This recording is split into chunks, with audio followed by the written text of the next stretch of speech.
today, Commissioner Blocker. I really appreciate seeing you today and learning more about Firewatch. Well, Ann, thank you so much for inviting me. I've been looking forward to this. I appreciate the opportunity to talk to you about a subject that I feel very passionate about. I do as well. My grandfather served in World War II and was the recipient of the Bronze Star and the Purple Heart, and I dearly wish an organization of this kind had been available to him and many other veterans who would have surely benefited from the support. Before we dive into the questions, I was hoping you might share a little bit about who you are as well as your military background. Sure, no, absolutely. Well, I think the most important thing is I'm a father to two amazing children and a husband to my wife, Lauren. I come from a big military family, so I have four brothers who are all combat veterans, and they served in the Army, the Marine Corps, and all four are still serving. I've had experience in the military as well. I'm a member of the Army National Guard here in Florida, which is a great pleasure to serve our community here. I'm a combat veteran. I've led troops in combat in Iraq, and I've also had the opportunity to be a judge advocate for the Air Force. So I've had a very diverse military experience, and it's still ongoing. I'm coming up on 20 years now, and it's still going. That's wonderful. Thank you so much for your service. And I hope that today you'll be able to share with us anything that you want about Firewatch. So please tell me and our viewers more about Firewatch. Well, I think in a nutshell, Firewatch is a regional effort to address veteran suicides. We lose approximately 20 to 22 veterans per year. And this impacts families across our community, across demographics, across racial and gender lines, and the veteran community right now is the most ravaged by suicide. And I think there are a couple of different factors that come into play with that. Firewatch is an opportunity for local communities to come together to address that. The term Firewatch actually comes from, it's a Marine Corps term where you stand watch while others are the most vulnerable, while they're sleeping, while they're in danger. And I think that's a powerful term. I think it really captures what we're trying to accomplish is partner people in the community with veterans who are vulnerable and give them the opportunity to have that comfort and have someone stand watch for them. We have hundreds of volunteers who are standing watch in Nassau County, Duval County, Clay County, Baker County, and here in St. Johns County. And we're very proud of that effort. Absolutely, and I love that Firewatch, from what I've learned about it, is veterans supporting veterans, because who better than a fellow veteran to understand that experience and be someone that a struggling veteran might feel more comfortable reaching out to. And so I guess my next question would be, how did you personally decide to become involved with Firewatch? Well, I think it's a great question. A dear friend of mine who's a councilman in Jacksonville, Rory Diamond. Rory is the CEO of K9 for Warriors, and I can't think of any organization that's done more to help veterans with suicide. They've literally had hundreds of veterans come through that organization with service dogs, and they've had 1 out of 1,000 suicides. So clearly they're doing something right. Councilman Diamond, Rory, a good friend, he called me up one day and said, listen, I feel that we need to do more to help veterans in our community in Duval County, St. Johns County, Clay County, Nassau, Baker County. So we got together a group of local officials, and we all decided from different counties and decided that we wanted to create the Firewatch, an opportunity to really match people that want to be involved in the mental health aspect of this. One of the challenges with the military is when you leave the military, you leave that force support and that structure behind. There are different groups in the community that help with that, but really an overreaching organization to bring everyone together sometimes is lacking. Veteran suicide impacts so many families. My grandfather was a World War I veteran, not World War II, World War I. He had my father very late in life, who had me very late in life, but my grandfather committed suicide. He was a veteran who took his own life. And that impact has transcended generations. It impacted my father on his deathbed. He was speaking about it. That certainly has impacted me. So that one effect has impacted 3 generations of people in the military. My father was also a veteran and served. So this impacts families. I've had 2 soldiers that I serve with that have taken their own life, and it's a traumatic experience. You have mothers that have left their children, you have fathers that have left their children, you have parents that have lost a child to this, and you have spouses that have lost their loved ones. So this impacts everybody. So I got involved really at the prompting of Rory Diamond, because I felt like this was important for us to stand up and try to help solve this in a regional effort. Absolutely, and I'm so sorry for your loss. Suicide does affect everybody that person knows, and even others who may be struggling. And mental health has, unfortunately, such a stigma that makes it hard to reach out and talk about what you might be struggling with. As a civilian myself, I imagine that the military provides a great deal of structure and, as you said, a support network that isn't necessarily in place when that veteran comes home. So an organization like Firewatch gives an opportunity to replicate that environment with people who understand and that you have a shorthand with. You don't have to try and explain it to someone who might not understand. You've got someone you can talk to who gets it, who might be experiencing some of those same issues, and then it becomes veterans helping veterans. So I think that's a wonderful thing that such an organization is in place. You mentioned some of the reasons that an organization of this kind is needed. Are there any other reasons that you can think of that this organization is so vital to perhaps the veterans who are already involved in Firewatch? Yeah, I do. When you think about it, when you have people generally that go into the military, they're generally between the ages of about 18 and 25. So that's a very formative experience to go into that. And we've had ongoing wars in Afghanistan, Iraq, dating back to the Vietnam War and the Gulf War. You've had really generations that have been involved in these wars. So you have young men and women, really their most formative years that are being thrust into very unpleasant, difficult, challenging, terrible situations. As long as they stay in the military, for the most part, there are support structures in place. Once they leave, it becomes very challenging. I think building that team and that effort outside the military is very important, building that structure. It's important for veterans to help veterans, but also we need civilians who have no affiliation with the military to get involved. My wife has never been in the military, but she has a strong grasp for mental health, the challenges, and a compassion to be able to talk to someone, help them work through it. There's so many people in our community that have those skills and those experiences where they can really be part of the team, stand watch, if you will, be part of the fire watch and really help. And I think that's important. When we go to war, it's not just one group of people doing it. The whole community goes to war. When you look at World War II, you had everyone. You had farmers that stayed behind that grew the crops. You had engineers that were continuing to run the trains. You had men and women that were working in the factories. None of those individuals participated directly in combat overseas, but they were a critical part of the effort in winning that war. And we've seen that in every war since then and prior to that. So I say that really to illustrate that civilians have a critical role to play in helping military veterans deal with the mental health challenges that come from this experience. Having an 18-year-old over the 25 and those older going into these combat environments and stress environments, and then they get out of the military. There's no real structure, there's no real ability to address it. There's a taboo about discussing it, even though that's being challenged and overcome. It's difficult. It's difficult for people to talk about these things. We build individuals up into warriors and we ask them to talk about something that's very vulnerable. That's a challenge, but it's something that I feel that current existing members of the military community can get involved. People that are out of the military can get involved, and those that have never worn the uniform can get involved, and they're just as important. I'm so glad to hear that, because I think one of the struggles for families when a veteran comes home from war is you want to support that person, you want to love that person, you want to ease that person's pain, and sometimes you just don't know quite how to reach them. And as you talked about it, I remember that with my grandfather, he really never talked about his service. And when I asked my dad about it after my grandfather's funeral a few years ago, he only knew certain pieces of his service. I was lucky enough that a few days before he passed of a heart attack that he was still every bit as clear-headed and self-sufficient, and I got a chance to thank him for his service. But I imagine, like I said, that it may be difficult for civilians to truly know how to reach out and help. But I'm so glad to hear that Firewatch offers that opportunity for civilians like myself or others who really care about this movement and want to support veterans who come back from war. Well, the story you just told is so illustrative. So many stories that tell where people have a grandfather, an uncle, or a grandmother that went through a terrible experience of war, and they don't talk about it. It's difficult. It's difficult for them to revisit the pain associated with that.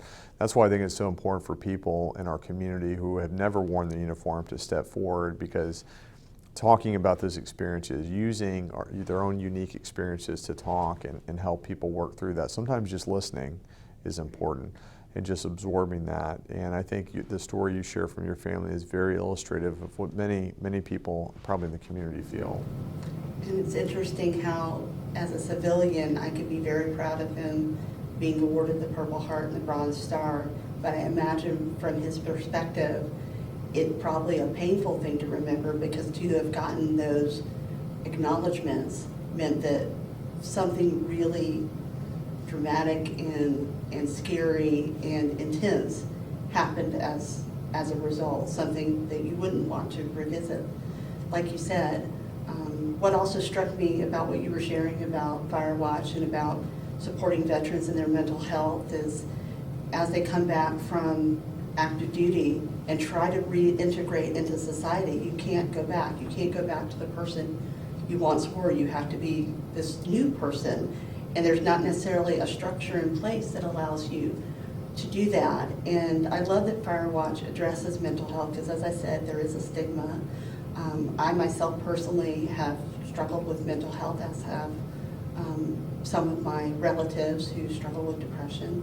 And so to know that there's an organization out there that is looking to eradicate that taboo, eradicate that stigma, and really reach out to people and say it's okay to not be okay. And it's okay to reach out to somebody else. And I love the term that they're being watched over, because sometimes what you need is you find yourself in a mental health crisis and you just need to know that there's somebody you can reach out to. Someone you've already kind of developed a relationship with, you have a shorthand, you don't have to try to explain yourself, you don't have to try to justify how you feel, you can just pick up the phone and call that person and say, I'm struggling, and know that there's help. I think that's so true, and I think you've hit on, it's a powerful term, standing watch, and that can be anybody. You have so many children that have never experienced the military, that have mental health challenges. I mean, our day and age, I think you're seeing more of that, and I think people are grappling with, we have so many great things in our society, so many technological advances, so many improvements in science, but one of the things that we still grapple with is, how do you deal with someone that's struggling with a severe mental health issue?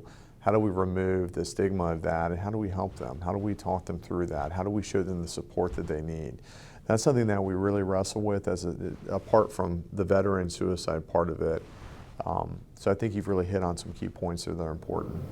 I know that having struggled with depression the last few years, there's that feeling of you don't want to feel weak, you don't want to feel broken, you don't want to feel any of those terms that people sometimes apply to mental health.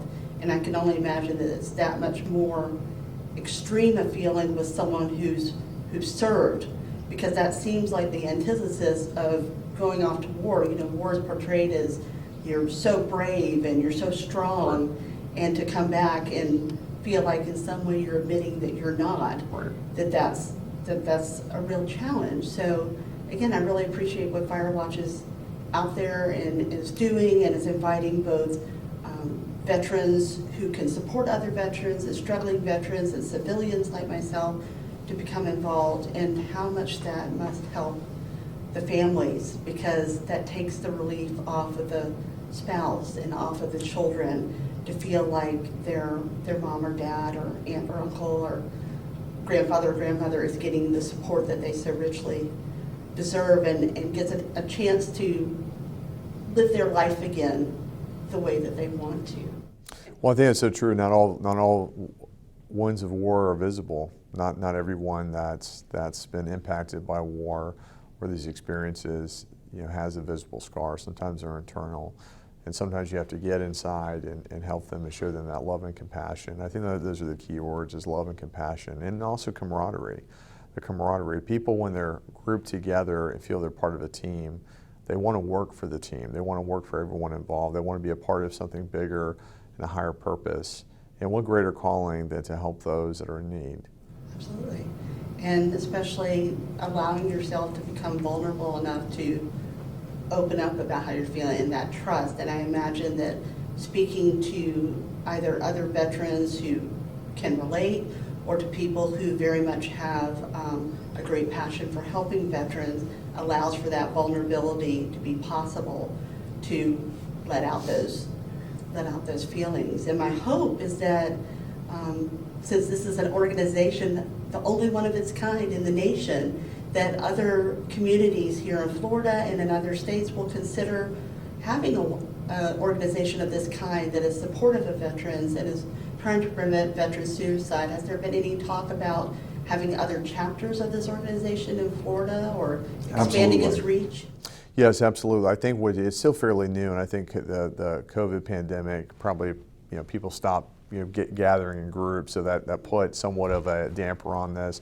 It's still fairly young. What I've heard from a number of other counties and local officials in the state of Florida that have interest in it because they're all dealing with it. Where I come from originally, I was born and raised in Marion County in Ocala. They have a great Veterans Council, a large number of veterans down there. They're struggling with the same issues. They're dealing with some of the challenges as well. And so having that overreaching ability to address this is important and critical. So to answer your question, yes, there is growing interest. A problem like this is difficult to tackle, and it has to start with bringing people together that want to solve the problem so things aren't so dispersed. And I think that's really what Firewatch does. If someone asks me in a nutshell, where is the benefit of a Firewatch? You need people in the community that can stand watch and be part of the fight. And this is a unique opportunity to equip people and prepare them for this fight.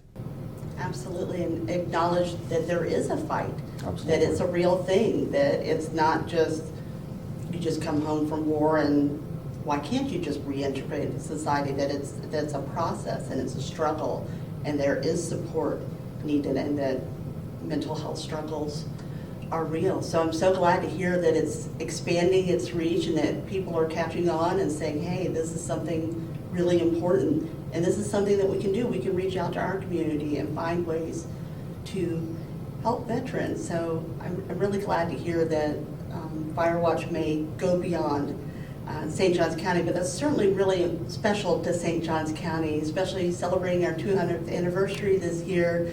We are home to the nation's oldest city, which has a long military history. Absolutely. And we are the only county in the entire nation that has an organization that honors that long military history by providing support and preventing veteran suicide. So I think that's so true, and I think you bring up a good point about the military history. The oldest military garrison, St. Augustine, was a military garrison town, and some of the early conflicts were here in the St. Augustine area. And just as the state of Florida grew from St. Johns County, and the military traditions grew from St. Augustine and St. Johns County, our hope is that you'll see a growing of this effort coming from St. Johns County in this region, so we can touch other parts of the state and also the country. And I can't think of anything more fitting. Our National Guard headquarters is still here, our militia is still here in St. Johns County. This is the home to a great military tradition, and we want to make it a home to a great group of problem solvers who can stand watch and help our struggling veterans and all those that have mental health challenges. And I love that St. Johns County is a place where a lot of people decide to retire because it's such a beautiful and interesting place to live. So by having Firewatch here, you're not just helping current veterans, you're also helping veterans who've retired here and are able to finally get the support and the recognition that perhaps in the time that they served wasn't available, that it really wasn't talked about. It was almost frowned upon to open up about such things or admit that there was a struggle. So I love that you're going to be able to reach both ends of the spectrum in terms of military service. And you're so right about the pandemic. It has really isolated a lot of people. And from what I've read in various articles, unfortunately the rate of veteran suicide has spiked a little bit here in the pandemic, but I know that Firewatch is an innovative organization and is always thinking of ways of how you can electronically connect with people and call them and still provide that opportunity. Well, there are many ways to communicate, and that's important. And for those that are listening that have interest, if you go to www.thefirewatch.org, I think you'll see some great information on how to get involved in that. And you're right, there's so many different ways to communicate and be a part of that struggle and to stand up in that fight, stand watch. Absolutely, and I love that you brought up about getting involved. So for those who are watching who are veterans like yourself, who want to support veterans, or civilians like me, who think it's a great cause to get behind and want to reach out and help, or even struggling veterans themselves or those who love struggling veterans, how do these different groups of people get involved in Firewatch? Well, I think there are many different ways. You can go onto the website as one, which is the Firewatch. Also, if you have an iPhone or a smartphone, there's actually an app that you can get on your phone that will connect you with a veteran that needs help. There's so many different ways to get involved in this, and I have it right on my phone. I have the Firewatch on there. I can volunteer. I can get involved if there's a veteran that's struggling. Because the key is, someone picks up the phone, calls, and says, "Look, I'm struggling. I need help." Is to connect them with someone. So I encourage everyone to go online, pull out your smartphone, look for the Firewatch as an app, get it uploaded on your phone, and join the fight, stand on the watch. I love that you make it so incredibly easy to make that connection. You've got an app, you've got a website. Someone doesn't have to justify why they're calling. There's not a cost. They can just get the help that they need. So you've broken down all these different barriers that sometimes, especially when you're struggling with mental health, seem like they crop up in front of you. Reasons maybe not to reach out, to silence yourself. And you've paved the way for someone to easily become involved, which is such a great thing. As far as like the time commitment, what should someone who's volunteering or what should someone who is being supported expect? Well, I think as far as the volunteers, I think it's really based on what they're able to give. Some people are able to give a day, once a month. Some people are able to give more time, but really just kind of finding what works for them. Is very adaptable to the person, the individual. As far as a veteran that needs help and assistance, we want to match them with people. Their expectation should be that we want to find someone we can partner them with that can stay and watch with them when they're struggling, when they're having a bad day, when they're struggling with, do I want to make that terrible decision of not staying here anymore, not living this life? We want them to feel that there are people out there that care about them, that we can match them with, that will take that phone call, that will listen to them, and also hold them accountable so they don't harm themselves and their loved ones. When someone takes their life, they're not just impacting themselves. As we discussed earlier, you're impacting generations of individuals. It's important for people to understand that this is a mental health problem. People have a sickness, just like the flu, just like some other illnesses. They need help, professional help, and also people that can be there for you. Just like you need someone to take you to the doctor and get your medicine. You need people that can be there for you, that are not doctors, that can listen, that can understand and try to help.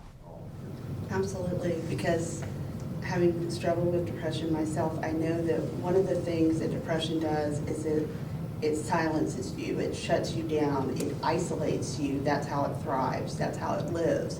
So the more outlets that you have, the more people you have that are reminding you you're worthwhile, you deserve to be here, we need you here, and to know that you have that quick and easy connection to touch base with someone when you're struggling, I think is so important. Right now, I know a lot of doctors, for example, are doing telehealth appointments, which can be interesting. I do telehealth appointments with my counselor, but I had a relationship established with her before the pandemic.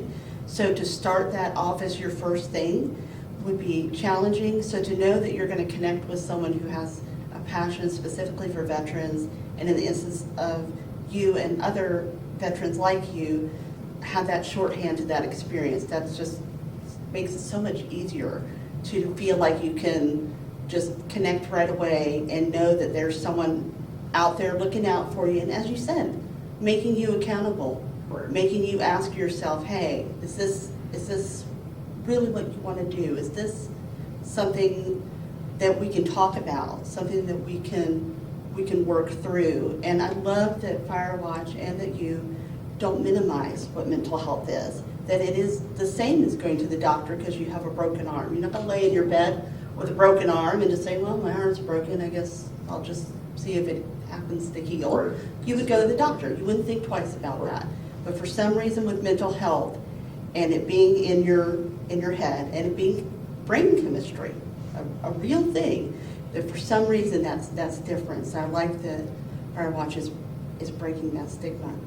And you've touched on the benefits that struggling veterans have with going and becoming a part of Firewatch and linking up with someone and having someone watch over them. Are there any other benefits that you want to share that veterans who are struggling could gain from being a part of Firewatch? Well, absolutely, because I think one of the challenges to going through mental health and veteran suicide is understanding that you're part of the helping someone else as well. If you're struggling with suicidal thoughts, let's get you to a place where you can help the next person. So I think there's some therapy in that and some problem solving where it's not just you, you have teammates out there. On a battlefield, people get wounded, get injured, but you're in the same foxhole. So I think part of the therapy and the help is getting those same veterans that struggle with veteran suicide, getting them involved in helping others that are struggling with the same issues. And sometimes that can have a dramatic impact and improvement. Is there anything else that you'd like to share with a struggling veteran who may be watching, or a family of a struggling veteran, about Firewatch and why it might matter to you? Absolutely. You're not alone. If you're struggling with this and you're having a difficult time, you're feeling that there's no answers, there's no path forward, you're not alone. There are people out there that care about you. There are people out there that want you to be safe. There are people out there that appreciate you, and you're valuable to them. And we're going to help you. We're going to come together, and we're going to jump in that foxhole with you, and we're going to take care of you. But you matter. And going forward, we're going to be there to help you. That's what I want those veterans to understand. Absolutely, and I'm glad that you're so straightforward about it, and so that they can hear that voice resonating to them and reach out to the website or download the app. I also would want veterans to know that the St. Johns County Library System has a great deal of books designed to support veterans. We just recently picked up a book about preventing veteran suicide specifically. It was just published at the end of 2020, which is very timely. We also have books about how veterans can get jobs when they return, how they can reintegrate. After this presentation, I'll be providing a list of those books. There are many more books in our library system. The ones I selected are ones that have been published in 2020 and 2021. So for all the veterans out there, if you don't already have your St. Johns County Library card, please come to the library and get a card and connect with these resources, some of which are downloadable ebooks that you can download right to your tablet. So exciting. Yes, it's very exciting. I'm glad that we can do our part to support veterans, as particularly local community citizens. Is there anything else that you want to share today before we wrap up? No, I just want to thank you for the time. Thank you for giving me this opportunity. And thank you for the pleasant conversation. Thank you for your ongoing service to our community and also your family's historic service to our country. So thank you.